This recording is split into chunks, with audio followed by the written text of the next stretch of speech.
वे कहते हैं कि हाथी कभी नहीं भूलता, लेकिन क्या यह सिर्फ एक मिथक है या इन अविश्वसनीय प्राणियों की पौराणिक याददाश्त के पीछे कोई सच्चाई है? आज हम हाथी की दिमागी शक्ति के पीछे के आकर्षक विज्ञान और कहानियों को उजागर करते हैं। क्या आप जानते हैं कि हाथियों का दिमाग किसी भी जमीनी जानवर से बड़ा होता है? लेकिन यह सिर्फ आकार के बारे में नहीं है। ये अंदर क्या है, इसके बारे में है।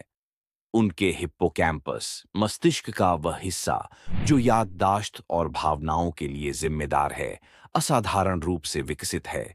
इससे उन्हें दशकों तक जगहों, चेहरों और यहां तक कि भावनाओं को याद रखने की क्षमता मिलती है।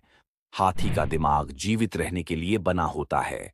जंगल में सूखे के दौरान छिपे हुए पानी के गड्ढे के स्थान को याद रखना पूरे झुंड के लिए जीवन और मृत्यु के बीच का अंतर हो सकता है। अफ्रीका के विशाल रेगिस्तानों में हाथियों को अपने झुंड को सैकड़ों मील दूर पानी के गड्ढों तक ले जाते हुए देखा गया है, जहां वे आखिरी बार सालों पहले गए थे। वैज्ञानिकों ने यहां तक देखा है कि मातृसत्तात्मक महिलाएं अपने परिवारों को पीढ़ियों से चली आ रही प्राचीन चारागाहों तक ले जाती हैं। और यह सिर्फ जगहों के बारे में नहीं है, वे लोगों को भी याद रखते हैं। शर्ली नामक एक हाथी की कहानी लीजिए।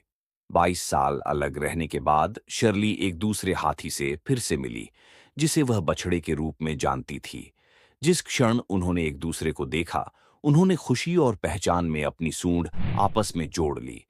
यह एक ऐसा पुनर्मिलन था जिसने सभी को आंसुओं से भर दिया। दुख की बात है कि उनकी यादों में भी निशान हैं। शिकार या दर्दनाक घटनाओं से बचने वाले हाथियों में अक्सर मनुष्यों की तरह ही पीटीएसडी के लक्षण दिखाई देते हैं। वे अपने नुकसान का शोक मनाते हैं और उन जगहों से बचते हैं जहां कभी खतरा छिपा हुआ था। हाथियों के हर झुंड के दिल में एक मातृसत्तात्मक महिला होती है, एक बुद्धिमान नेता जिसकी स्मृति समूह का मार्गदर्शन करती है। वह सुरक्षित प्रवास मार्ग, खतरनाक शिकारी और मौसमी बदलावों को याद रखती है। उसकी जानकारी के बिना झुंड जीवित रहने के लिए संघर्ष कर सकता है। हाथियों में एक असाधारण भावनात्मक स्मृति भी होती है।